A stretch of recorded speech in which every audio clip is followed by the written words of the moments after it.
ಎಲ್ಲೋ everyone, ನಾನು ನಿಮ್ಮ alone artist. ನಾನಿವತ್ತು ವ್ಲಾಗ್ ಮಾಡೋಣ ಅಂತ ಕ್ಯಾಮ್ರಾ ಆನ್ ಮಾಡಿದಾಗಲೇ ನನಗೆ ಗೊತ್ತಾಗಿದ್ದು ನನ್ನ ಮುಖದಲ್ಲಿ ಪಿಂಪಲ್ಸ್ ಆಗಿದೆ ಅಂತ. ಪಿಂಪಲ್ಸ್ನ ನೋಡಿ ನನಗೆ ಸ್ವಲ್ಪ ಬೇಜಾರಾಯಿತು ಗೈಸ್, ಏನೂ ಮಾಡೋಕ್ಕಾಗಲ್ಲ.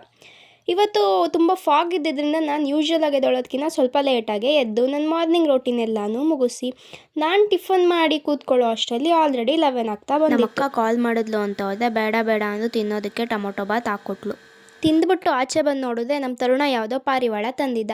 ಅದಂತೂ ತುಂಬ ಎದುರುಕೊಂಡಿತ್ತು, ಬಟ್ ನೋಡೋಕೆ ತುಂಬಾ ಕ್ಯೂಟಾಗಿತ್ತು. ಅದನ್ನು ನನ್ನ ಕೈಯಲ್ಲಿ ಇಟ್ಕೊಂಡು ನಾನು ಸ್ವಲ್ಪ ಹೊತ್ತು ಆಟ ಆಡಿದೆ. ನನ್ನ ರಾಣಿ ಅಂತೂ ತುಂಬ ದಿನದಿಂದ ಸ್ನಾನ ಮಾಡಿದೆ, ತುಂಬ ಗಲೀಜಾಗಿ ಕಾಣ್ತಾ ಇದ್ಲು. ಸೊ ಇವತ್ತೊಳಗೆ ಸ್ನಾನನ ಮಾಡಿಸ್ದೆ. ಅದಾದಮೇಲೆ ನಮ್ಮಮ್ಮ ಮೇಲೋಗಿ ಬಕೆಟ್ ತೊಗೊಂಬ ಅಂದರು. ಬಕೆಟ್ ತುಂಬ ದಿನದಿಂದ ಮೇಲಿಟ್ಟಿದ್ದಕ್ಕೆ ಈ ಥರ ಆಗಿತ್ತು. ಕನ್ಫ್ಯೂಸ್ ಆಗಬೇಡಿ, ಅದೆಲ್ಲ ಕರೆ ಇರುವೆ.